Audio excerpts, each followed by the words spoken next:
अस्सलाम वालेकुम। उम्मीद है आप सब खैरियत से होंगे। मेरा नाम है तकी और आपको मैं आज लेटर ऑफ इंटेंट एक्सप्लेन करने जा रहा हूँ। What is letter of intent? Letter of intent एक ऐसा पर्सनल डॉक्यूमेंट है जिसके अंदर आप अपने बारे में ब्रीफली एक्सप्लेन करते हैं। मैं क्या हूँ, क्या करना चाहता हूँ, मैंने ये फील्ड क्यों सिलेक्ट की है, टर्की बुर्सलारी स्कॉलरशिप मैंने क्यों अप्लाई की है, इसका क्या सीन है, आपकी कहते हैं आपकी फ्यूचर प्लानिंग्स, आपके फ्यूचर गोल्स, आपका सेटअप, ईच एंड एवरीथिंग, आपकी मोटिवेशन, ये सारी चीज़ें आपने डिटेल में लेटर ऑफ इंटेंट में लिखनी होती है। आप लोगों के लिए मैंने 10 स्टेप्स में इस लेटर ऑफ इंटेंट को डिवाइड किया है ताकि आप इजीली लेटर ऑफ इंटेंट लिख सकें step by step. So copy pen आप लोग उठा लें और स्टेप बाय स्टेप लिख कर इसकी प्रैक्टिस करें, और कुछ समझ नहीं आता तो मुझसे पूछ लें। स्टेप नंबर 1, ओपनिंग पैराग्राफ आपने कैसा करना है। सबसे पहले आपने लिखना है कि आप कौन है, आपका कंट्री, आपका प्रोग्राम, आपने लेवल जिसमें आप अप्लाई कर रहे हैं, और आपका पर्पस क्या है लिखने का। ये आपका स्टेप 1 होगा। इसके अंदर आपने सिंपल और कॉन्फिडेंट इंट्रोडक्शन देना है, कोई ऐसा वैसा नहीं देना, कोई लंबा चौड़ा नो लुकिंग बैकग्राउंड आपने बिल्कुल भी नहीं करना। ओके हो गया। सेकंड स्टेप है आपका एकेडमिक बैकग्राउंड, जिसके अंदर आपकी अभी इस टाइम आप क्या पढ़ रहे हो, आपकी रिसेंट एजुकेशन मतलब लास्ट एजुकेशन कौन सी है, आप किस फील्ड में स्टडी कर रहे हो। एक चीज़ आपने और करनी है कि इसको सीवी की तरह नहीं लिखना, इसमें आपने मार्क्स वगैरह कुछ भी मेंशन नहीं करने। ठीक हो गया। आपने उस प्रोग्राम को लिंक करना है इस प्रोग्राम के साथ जिसमें आप अभी स्टडी कर रहे हो गया। स्टेप 3 कि भाई आपने ये फील्ड चूज़ क्यों की है, इसका आपने जवाब तगड़ा देना है, स्ट्रॉन्ग किस्म का। ये पहला, इसकी आपने प्रैक्टिस करनी है, लिख के मुझे भेजे, मैं भी आपको रिव्यू करके दे दूंगा। दूसरी चीज़, आपका इस फील्ड में इंटरेस्ट कब पैदा हुआ, जो फील्ड आप चूज़ करना चाह रहे हैं इसके अंदर आपका इंटरेस्ट कब पैदा हुआ, ये आपने एक्सप्लेन करना है, शॉर्टली करना है लेकिन अच्छे तरीके से करना है। और तीसरा चीज़, अगर आप जो डिसीजन ले रहे हैं इसके वाले से आपको क्या एक्सपीरियंस है, मतलब कोई चीज़ का अंदाज़ा है आपको नहीं है, ये भी आपने बताना है। अब आता है step 4, Why you choose Turkey for your future studies।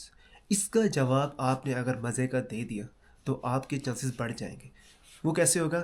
आपने सबसे पहले ये लिखना है कि भाई टर्की आपके लिए सूटेबल क्यों है, इसका आपने प्रॉपर जवाब देना है। और दूसरी चीज़ यहाँ पर आपने जो कल्चर है, जो इंटरनेशनल एक्सपोजर है, उस चीज़ को भी कनेक्शन में लाना है। और सबसे इंपॉर्टेंट चीज़, जो आपने फील्ड सेलेक्ट की है उसको आपने टर्की से रिलेट करने की कोशिश करनी है, मतलब कि वो उसका कनेक्शन नज़र आए, आपकी फील्ड का टर्की से कनेक्शन नज़र आए। जैसे मैं आपको एग्जांपल दूं कि एक बच्चा है जिसने टूरिज़्म अप्लाई किया, ठीक है, वो बैचलर करना चाह रहा है टूरिज़्म में, तो उसने ये लिखा है कि भाई मैं क्योंकि पाकिस्तान में नॉर्थ एरिया से हूँ, मैं एक हूँ ही टूरिज़्म एरिया से जहाँ पर बहुत ज़्यादा इंटरनेशनल टूरिस्ट आता है, तो क्योंकि टर्की भी इस हवाले से बहुत ऊपर है और बहुत ज़्यादा टूरिज़्म लाइक टर्की हर साल आता है, तो मैं ये मेरी ख्वाहिश है कि मैं अपनी स्टडी जो है वो टर्की में स्टडी कंटिन्यू करूँ, ताकि मेरी जो एक्सपीरियंस है वो और ज़्यादा इंटरनेशनल लोगों से मिल के और ज़्यादा मुझे एक्सपीरियंस हासिल हो और मैं अपनी फील्ड को और अच्छे लेज के लिए चल सकूँ, और इसका पाकिस्तान और टर्की से दोनों के दरमियान टूरिज़्म को मज़ीद बढ़ा सकूँ। आपने इस तरह कनेक्शन देने हैं। Now the step is why Turkey Burslari scholarship. Turkey Burslari scholarship ही क्यों? आपने इस चीज़ का भी जवाब देना है कि भाई ये स्कॉलरशिप आपकी एजुकेशन को कैसे सपोर्ट कर सकती है, ये स्कॉलरशिप आपके लिए इंपॉर्टेंट क्यों है। इसका मतलब ये नहीं है कि आपने उनको इमोशनल कर देना है, आई एम वेरी पुअर या फिर इस तरह की चीज़ें आपने इमोशनल नहीं करना, बिल्कुल भी नहीं करना। इस तरह स्कॉलरशिप के चांसेस कम हो सकते हैं। आपने इसका एक टेक्निकल जवाब देना है, इसको सोच के बैठना है, सोचना है, फिर इसको लिखना है, देन ही पॉसिबल है। तब कि आपने इसकी स्कॉलरशिप्स को अंडरस्टैंड करने के, जो मेरा ये टास्क है ये तभी पॉसिबल हो सकता है। ये बिल्कुल नहीं कहना कि मैं अफोर्ड नहीं कर सकता, no no no no no no. आपने ये बताना कि यार ये मेरा टास्क है लाइफ का, मैं ये करना चाहता हूँ, ये तभी पॉसिबल होगा जब मैं इस स्कॉलरशिप पे आ सकता हूँ यहाँ पर। इस तरह की चीज़ें आपने मतलब लिंक टू लिंक करने की कोशिश करनी है। डायरेक्ट बिल्कुल इस तरह बात नहीं करनी कि भाई मैं अफोर्ड नहीं करता, मैं इस तरह नहीं करता, ये चांसेस कम कर देती हैं चीज़ें। अब आते हैं स्टेप 6 पे, करियर गोल्स। करियर गोल क्या है? आप दो किस्म के देखें गोल्स होते हैं, एक होते हैं शॉर्ट टर्म गोल्स, एक होते हैं लॉन्ग टर्म गोल्स। आपने दोनों को इसके अंदर जो है ना बताना है। क्या मतलब शॉर्ट टर्म गोल्स कि आपने आफ्टर ग्रेजुएशन क्या करना है, मतलब आफ्टर ग्रेजुएशन आप क्या, आपका पर्पज़ है, आप क्या करोगे, पाकिस्तान वापस जाओगे या आगे जाओगे, या फिर इस तरह को आपने अच्छी तरह एक्सप्लेन करना है। दूसरी चीज़ लॉन्ग टर्म गोल्स, आपका फ्यूचर विजन क्या है, इस चीज़ को भी आपने एक्सप्लेन करना है, या आपको समझ आ रही हो कि भाई किस तरह प्लान करना है। और प्लानिंग क्लियर दिखानी है, कोई ऐसी चीज़ नहीं दिखानी जिसमें कन्फ्यूजन हो, कन्फ्यूज नहीं करनी, कॉपी पेस्ट बिल्कुल नहीं करनी है। ये चीज़ें ये सब आपने अपने ब्याह पे लिखें, बैठ के कॉपी पे या फिर राइट कर लें लैपटॉप पे, उसकी प्रैक्टिस करते रहें, पूछते रहें, चैट बोर्ड से पूछते रहें, लेकिन कॉपी पेस्ट बिल्कुल नहीं करना, अपने अपने माइंड से लिखना है, अपने माइंड से।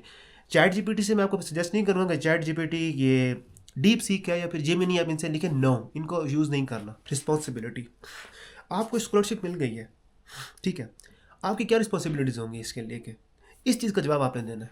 मतलब मेरी कंट्रीब्यूशन क्या होगी पाकिस्तान में और टर्की में। फ़र्ज़ किया मुझे आपको स्कॉलरशिप मिल जाती है और आप बता रहे हैं कि मेरी ये कंट्रीब्यूशन होगी, मतलब आपने ये बताना है कि जो एजुकेशन है इसका आपकी कंट्री में आपको क्या फ़ायदा होगा, आपकी कंट्री को क्या फ़ायदा होगा और हमें क्या फ़ायदा होगा और टर्की को क्या फ़ायदा होगा। ये चीज़ें भी आपने लिंक करनी है अच्छी तरह, मतलब सोशल, एजुकेशनल और प्रोफेशनल कंट्रीब्यूशन, इन सब चीज़ों को लिंक करके बताना पड़ेगा। एक और इम्पोर्टेंट टॉपिक, एक और इम्पोर्टेंट स्टेप, आपकी पर्सनल क्वालिटीज़। अब आपने बताना है कि भाई मेरी स्किल्स क्या है, मेरी क्वालिटीज़ क्या है, मैं लीडरशिप अच्छा करता हूँ या फिर मैं डिसिप्लिन बहुत अच्छा है, फिर मैंने यहाँ काम किया हुआ है, फिर ये सीन किया हुआ है। इन सिंपल इन शॉर्ट ये एक्सप्लेन करना है इस स्टेप के अंदर कि आपने बताना है कि भाई मैं जो ये चूज़ कर लिया है, मेरा इससे ये इंट्रैक्शन रहेगा, मैं इतना सोशल हूँ या मैं इतनी क्वालिटीज़ है, मैं इन चीज़ों को मैनेज कर सकता हूँ, ये बताना है आपने। नेक्स्ट स्टेप है why you are special candidate, मतलब your dedication and your motivation, ये दो चीज़ें इम्पैक्ट करती है इसके अंदर, इसको भी आपने सही तरह लिखना है। टोटल जो वर्ड्स होते हैं वो होते हैं 3000 वर्ड्स, ये आपने उसके अंदर मैनेज करने हैं सब चीज़ें। सबसे लास्ट चीज़, आपने लेटर ऑफ इंटेंट की एंडिंग कैसे करनी है, ये भी बहुत इंपॉर्टेंट है। बिल्कुल आपने अचानक से हैंड नहीं कर देनी, ओके अल्लाह हाफिज़ टाटा गया, नो, ऐसा कुछ नहीं करना। आपने प्रॉपर तरीके से, मतलब कि इसके अंदर कॉन्फिडेंस, कमिटमेंट के तौर पर एंडिंग करनी है। सो अब बात आती है कि मिस्टेक्स आपने कौन सी नहीं कर ली। चलो भाई लिख लो। पहली बात, आप लोगों ने सीवी नहीं बनानी, अपने ग्रेड एक्सप्लेन नहीं करने, अपनी जर्नी एक्सप्लेन करनी है इसके अंदर, ठीक हो गया। स्टेप 2, कॉपी पेस्ट कंटेंट नहीं चलेगा। Turkey side scholarship 100% fully funded जो है ना, वो तभी मिलती है जब आप अपने माइंड से, उनको लगे ना हाँ भी अपने माइंड से कुछ किया हुआ है, तब चलती है। तीसरी चीज़, इमोशनल नहीं करना, बैगिंग लाइफ बिल्कुल ऐड नहीं करनी, बिल्कुल भी नहीं। I am poor, focus on my studies and my blah blah blah, इस तरह बिल्कुल भी चीज़ें नहीं करनी। चौथी चीज़, राइटिंग टू जर्नल, आपने बहुत ज़्यादा जर्नल लिख दिया है, Turkey is very beautiful, education system is very good, no no no no no, ऐसा बिल्कुल नहीं करना। जो बात करनी है क्लियर करनी है, कहीं भी हल्की सी भी कंफ्यूज हुई ना, उन लोगों ने आपकी एक्सेप्ट नहीं करनी एप्लीकेशन, ठीक हो गया। आपने उनको स्किप कर देना अपने एप्लीकेशन को। बहुत लंबा लेटर भी नहीं करना, 3000 के अंदर करना है। एक बात को बार बार रिपीट नहीं करना और बहुत छोटा भी नहीं कर देना, हर बात को मॉडरेट होना चाहिए। सबसे बड़ी बात, इंग्लिश में मिस्टेक मत करना भाई, इंग्लिश में मिस्टेक्स मत करना, ग्रामेटिकली करेक्ट करके ही लिखना। एक और मिस्टेक कौन सी, कि आप लोग फील्ड ज़्यादा चूज़ कर लेते हो, मतलब कि फ़र्ज़ किया भाई मैंने पहले फील्ड की चूज़ की है बीएस मैनेजमेंट की, दूसरी कर दी है बायोकेमिस्ट्री की, तीसरी कर दी है फिज़िक्स की, तो आप लेटर ऑफ इंटेंट में क्या लिखोगे। आपने तो पास्ट की जो आपकी स्कॉलरशिप, सॉरी, जो पास्ट की आपकी है उसको तो आपने कनेक्ट करना है फ्यूचर के साथ, जो पास्ट में आपने पढ़ा है उसको फ्यूचर से कनेक्ट करना है। तो वो तभी कनेक्ट होगा जब आप एक फील्ड चूज़ करोगे, और एक फील्ड और एक यूनिवर्सिटी चूज़ करनी है, मैं आपको ये सजेस्ट कर रहा हूँ। ज़्यादा करोगे तो चांसेस कम हो जाते हैं। एक फील्ड चूज़ करनी है, ऐसी यूनिवर्सिटी चूज़ करनी है जिसके जो हाई रैंकिंग ना हो, लो रैंकिंग हो।